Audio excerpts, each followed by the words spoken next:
Hello friends, मेरे YouTube channel को subscribe करें, साथ ही बेल आइकन को भी प्रेस करें ताकि आपको आगे नोटिफिकेशन प्राप्त होते रहें। यदि आप मुझसे टेलीग्राम पे जुड़ना चाहते हैं तो टेलीग्राम पे लक्ष्य विथ भावेश गजपाल लिख के सर्च करेंगे तो आपको मेरा चैनल मिल जाएगा। हेलो गाइस, नमस्कार, मैं भावेश गजपाल। चलिए आज हम देखने वाले हैं छत्तीसगढ़ी वर्णमाला। छत्तीसगढ़ी का वर्णमाला, छत्तीसगढ़ी सब्जेक्ट का ये डेमो क्लास है। ठीक, अंतिम में बाकी की डिटेल्स मैं आपको बताऊंगा। सबसे पहले हम लोग पढ़ते हैं, जैसे हिंदी में वर्णमाला पढ़ते हैं वैसे ही छत्तीसगढ़ी में वर्णमाला का भी महत्व है। हिंदी में वर्णमाला से रिलेटेड सीजीपीएससी एसीएफ रेंजर में 2 से 3 क्वेश्चन आए हुए थे, जैसे राम निष्कर्ष को वर्णों के आधार पर जमाइए, इस टाइप के क्वेश्चन आए थे। वैसे ही क्वेश्चन आने की संभावना है छत्तीसगढ़ी में। तो छत्तीसगढ़ी में भी हमको वर्णमाला को समझना जरूरी है। खास करके जो क्वेश्चन व्यापम और पीएससी में आते हैं उनको भी मैं बताते हुए चलूंगा। चलिए देखते हैं छत्तीसगढ़ी वर्णमाला। हिंदी का डेमो मैंने डाल रखा है, ये छत्तीसगढ़ी का डेमो क्लास है, छोटा सा वीडियो बनेगा। किसी भी भाषा के स्वर एवं व्यंजन के ध्वनि सूचक चिन्ह को वर्ण कहते हैं। किसी भी भाषा के स्वर और व्यंजन के जो ध्वनि सूचक होता है वही वर्ण कहलाता है। वर्ण किसी भी भाषा में सबसे छोटी इकाई होती है, बहुत बार पूछ चुका है, जबकि किसी भी भाषा की सार्थक इकाई शब्द है। ठीक है, तो भाषा की सबसे छोटी इकाई वर्ण है और वो ध्वनि सूचक होता है। ठीक है, भाषा में सभी वर्णों के समूह को वर्णमाला कहते हैं। जब हिंदी पढ़ेंगे तो अलग तरीके से पढ़ते हैं, वर्णमाला को पूरे डिटेल में पढ़ते हैं। उसमें ये पूरा बताऊंगा कि राम कैसे लिखा जाता है, राम कौन कौन से स्वरों से मिलकर बनता है, राम कैसे बनेगा, र हलंत लगेगा क्योंकि व्यंजन है, अ की मात्रा धन अ, र धन अ, म में ऑलरेडी आ चुका है ना, तो ये आ की मात्रा लगाना, इसलिए अ र। हर व्यंजन में एक स्वर छुपा रहता है, तो र धन अ, आ की मात्रा इसलिए आ, रा, म धन अ। ठीक है, तो ये किस प्रकार बनेगा, र धन आ म धन आ, क्योंकि इसमें आ की मात्रा नहीं है इसलिए खाली अ लगेगा। हर व्यंजन के पीछे एक स्वर छुपा होता है जिस स्वर को आ कहते हैं। तो राम का उच्चारण कैसे होगा, र धन आ म धन आ, इस टाइप की हिंदी में पढ़ेंगे। लेकिन छत्तीसगढ़ी में अभी हम केवल कैसे देखेंगे कि भाषा में सभी वर्णों के समूह को वर्णमाला कहते हैं। ठीक है, इनसे 2 प्रकार की ध्वनियां निकलती हैं, जैसे कि स्वर और व्यंजन। ठीक है, हीरालाल काव्योपाध्याय के अनुसार क्लासिफिकेशन, वर्गीकरण स्वर और व्यंजन का। ठीक है, स्वरों का और व्यंजन का। दूसरा पढ़ेंगे डॉक्टर नरेंद्र देव वर्मा के अनुसार वर्गीकरण स्वर और व्यंजन का। ठीक है, दोनों हम देखने वाले हैं।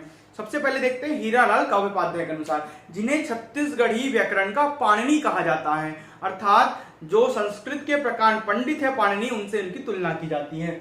ठीक है, तो देवनागरी लिपि के, है ना, देवनागरी के निम्न स्वर छत्तीसगढ़ी में उपयोग होते हैं। वो कौन से स्वर है, 10 स्वर उपयोग होते हैं हीरालाल काव्योपाध्याय के अनुसार। इसको बहुत बार पूछ चुका है छत्तीसगढ़ी में कितने स्वर हैं। ठीक है, तो हीरालाल काव्योपाध्याय ने 10 स्वरों को बताया, आ ई उ ए ओ और औ। ठीक है, व्यंजन को बताया इन्होंने 31 + 2। ठीक है, क ख ग घ अंगा, च छ ज झ या, त ठ ड ढ न।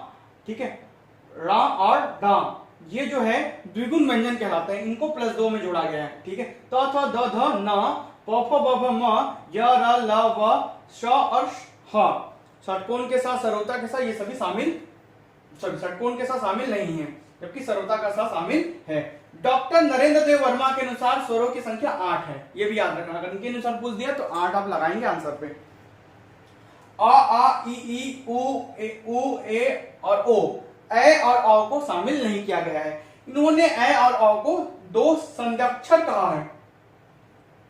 क्या कहा है, 2 संध्यक्षर। नरेंद्र देव वर्मा के अनुसार 2 संध्यक्षर है, संधि करने वाले अक्षर हैं, जोड़ने वाले अक्षर हैं, ए और औ। 29 व्यंजन बताया इन्होंने कहा 31 है, इन्होंने कहा 29 है। कौन से 2 को छोड़ दिया, इन्होंने या और अणा को छोड़ दिया है। देखिए, नरेंद्र देव वर्मा के अनुसार ऊपर के व्यंजनों से या और अणा को हटाकर 29 गिना जाता है। ठीक है, किसे किसे नहीं गिना जाता, इसे नहीं गिना जाता और इसे नहीं गिना जाता। ठीक है, नरेंद्र देव वर्मा के अनुसार 29 व्यंजन है, परंतु इन्होंने नरेंद्र देव वर्मा के अनुसार +6 व्यंजन और जोड़ दोगे तो 29 और 6 हो जाते हैं 35। कुल मिला के अगर कुल बोलेगा, है ना, प्रमुख व्यंजन बोलेगा तो 29 और अन्य व्यंजन को मिलाओगे तो बन जाता है 35। उन अन्य व्यंजन में आता न्य, म्य, र, ल, ण और ड। ठीक है, ये जो दोनों द्विगुण व्यंजन है ना, इनको भी इन्होंने जोड़ा है, इन्होंने बाद में जोड़ा। तो इनके अनुसार सभी स्वरों को अनुनासिक माना गया है। व्यंजनों की संख्या इन्होंने 6 जोड़ने के बाद 35 बताई है, और इनके अनुसार जितने भी स्वर है ना, सभी स्वरों को अनुनासिक माना गया। क्या माना गया है? अनुनासिक माना गया है। निरानुनासिक और अनुनासिक, जब वर्णों का क्लासिफिकेशन हिंदी में पढ़ेंगे तो निरानुनासिक होता है और अनुनासिक होता है। नाक के अनुसार, नाक के साथ, हवा के साथ, नाक से बोले जाने वाले, और निरानुनासिक, नाक से नहीं बोले जाने वाले। ठीक है, तो वर्णों के उच्चारण स्थान, ये बहुत ही महत्व है। इसका छत्तीसगढ़ी में भी महत्व है, हिंदी में भी बहुत महत्व है, बहुत से पेपरों में आप देखे होंगे। ठीक है, बेसिकली 5 उच्चारण स्थान है। हिंदी में इसे ब्रॉड वे में पढ़ेंगे, जैसे कि आप अघोष, सघोष, अल्प प्राण, महाप्राण को भी पढ़ेंगे। अभी हम लोग केवल इसको, ठीक है, किसमें पढ़ेंगे? उच्चारण स्थान के आधार पर पढ़ेंगे। वैसे तो 5 बेसिक उच्चारण स्थान है। सबसे पीछे है कंठ, उसके ऊपर है तालव्य, तालव्य मतलब ऊपरी तालु का पिछला हिस्सा, उसके बाद आता है मूर्धन्य, मूर्धन्य का मतलब है ऊपरी तालु का अगला हिस्सा, फिर आता है दांत, दंत्य, फिर आता है होठ। ठीक है, पीछे से आगे की ओर आते हैं होठ। ये 5 प्रमुख स्थान है। बाकी जो अन्य स्थान है, जो 8 बना है ना, वो मिलाकर बने हुए हैं। ठीक है, 2 को मिलाकर बने हुए हैं। सबसे पहले देखते हैं 2 स्वर 5 व्यंजन 1 हाथ। ठीक है, 2 स्वर 5 व्यंजन और एक अन्य व्यंजन। ठीक है, आ, क, ख, ग, घ, अंगा और हा, ये सभी कंठ से बोले जाते हैं, कंठ से बोले जाते हैं। ई स्वर च, छ, ज, झ, या, सॉरी, च, छ, ज, झ और य, च, छ, ज, झ और य, ये तालव्य से बोले जाते हैं। हा, या, ये इधर चल रहा है अलग सीरीज, ये बीच वाला अलग सीरीज है, ये वाला अलग सीरीज है। सबको वैसे ही जमा के लिखा हूं। ठीक है, मतलब तालव्य के तात्पर्य ऊपरी तालु का पिछले हिस्से को तालव्य कहते हैं। ठीक है, अब देखते हैं तीसरा में है ट, ठ, ड, ढ और र, ये मूर्धन्य से बोले जाते हैं। तालु के अगले हिस्से को मूर्धन्य कहा जाता है। ठीक है, चौथे में है त, थ, द, ध और न, साथ ही ल और श है, ये अलग सीरीज चल रहा है, ल और स वाला। ठीक है, तो ये दंत से बोले जाते हैं, दांतों का प्रयोग करते हैं उच्चारण जब होता है इन वर्णों का। ठीक है, उ, प, फ, उ स्वर और प, फ, ब, भ, म व्यंजन होष्ठ से बोले जाते हैं। होष्ठ, ओष्ठ या होठ या ओष्ठ। ठीक है, तो ओष्ठ इसका सही उच्चारण है, और इसको आपके व्यापम की पेपरों में देता भी है, सही कैसे लिखते हैं करके, ये दिया गया क्वेश्चन है। ठीक है, तो ओष्ठ ऐसे लिखा जाता है, होठ या होठ नहीं लिखा जाता है ना, ओष्ठ लिखा जाता है। उ स्वर और 5 व्यंजन आपका, ठीक है, इसके अंतर्गत आता है, ओष्ठ से मिलाकर बोले जाते हैं। अब ए और ऐ जो है वो कंठ और तालव्य दोनों की, ठीक है, सामंजस्य से या दोनों के सहयोग से बोले जाते हैं कंठ और तालव्य, ए और ऐ। ठीक है, ओ और अ है वो कंठोष्ठ, मतलब कंठ और ओष्ठ से मिलकर बोले जाते हैं। कंठ और ओष्ठ को जब मिला दोगे, है ना, जब उपयोग करोगे तब आपका ओ और अ वर्ण ध्वनि निकलती है। वह जो है वो दंतोष्ठ से बोले जाते हैं। वह बोलते समय आपका दांत और ओठ